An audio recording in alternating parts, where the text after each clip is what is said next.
Okay, direct variation is what we are up to for 2-3.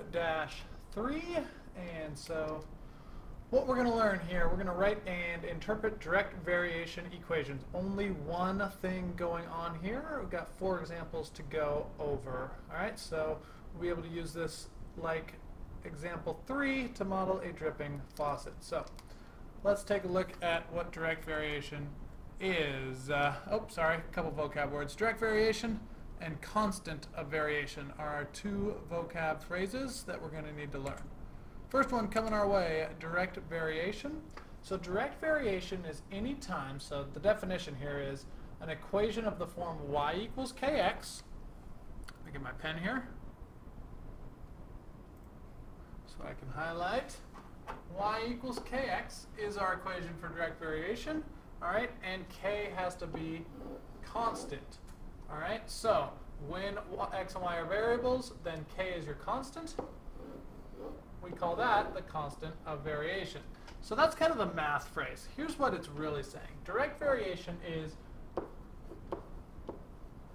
when you change one variable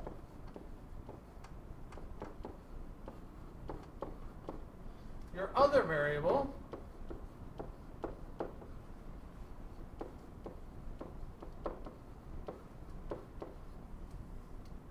changes by a multiple. And here's what we mean by that. Let's say that I'm going to give you $5 for every homework you turn in. All right? You turn in 1 homework, you get $5. You turn in 2 homeworks, you get $10. You turn in 3 homeworks, you get $15. Our answers are all just straight multiples of our inputs, right? And so in this case, 5 would be our constant of variation, because that's what we're multiplying our input by to get our output. All right, so that's all we're looking at for this chapter. A couple different ways to do it. Oh, one thing that is going to show up here, kind of hard to see with the squiggles, but if we do direct variation, we always pass through the origin, because it's just, if we think back to the 2-2 lesson of y equals mx plus b, 5x plus, for it to be direct variation, it has to be plus 0, because it can only be multiplying, no adding going on. All right, so let's take a look. Example 1 is going to be able to tell if it is direct variation. All right, so we've got here, how do we multiply to get to 2, from 2 to 8?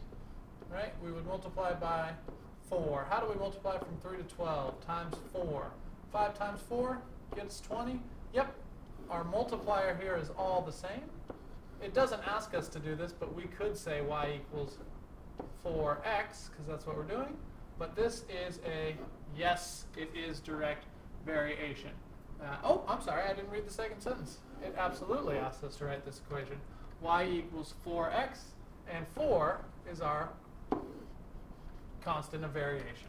All right, let's check the second one. How do we go from 1 to 4 by multiplying? Times it by 4. Is 2 times 4 7?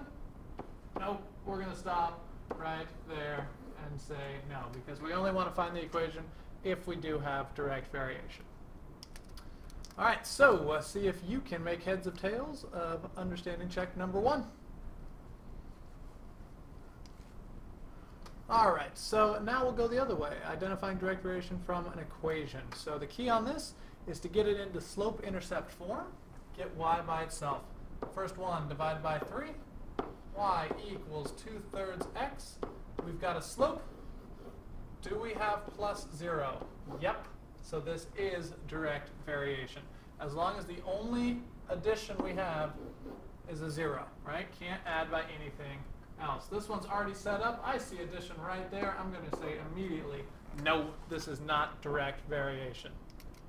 So see if you can get y by itself and tell me whether we're going to have direct variation. If you are feeling intuitive, there is a way for you to look at this and tell me whether it's direct variation or not without getting y by itself. So if you're feeling sneaky, see if you can figure that out. All right, example 3. Here's our word problem, our real-world connection. A dripping faucet wastes a cup of water if it drips for 3 minutes. All right, so every 3 minutes we waste a cup of water. The amount of water wasted varies directly with the amount of time the faucet drips. Find the constant of variation K and write an equation to model the direct variation. All right, so we should know this right off the bat, but we can say we lose 1 cup of water for every 3 minutes, and so we need to figure out K, divide by 3, and we're going to get 1/3 equaling K. All right, and so that's our constant of variation, and so we can plug this back in, and you see the nice model down here. Instead of using X and Y, it'd be nice to use W and T for time and water, or maybe waste for W. All right, so if we're given some information, we can figure out a direct variation equation. All right, so let's find out how long the faucet must drip to waste 4.5 cups of water. So if they give us information after we have the equation, we just need to plug in 4.5 cups of water. So we're going to plug that in for W, so 4.5 equals 1/3 T. How do we get rid of 1/3? Times both sides by the reciprocal. They're going to cancel, and it's going to be 3 times 4 is 12. 3 times 5 is 15, which is moved over a decimal place to make 1.5. So 13.5 equals T. It would take 13.5 minutes to waste 4.5 cups of water. All right, same thinking will be used right here. Try this one, understanding check number 3. And here we go, short lesson, last example. Suppose y varies directly with x.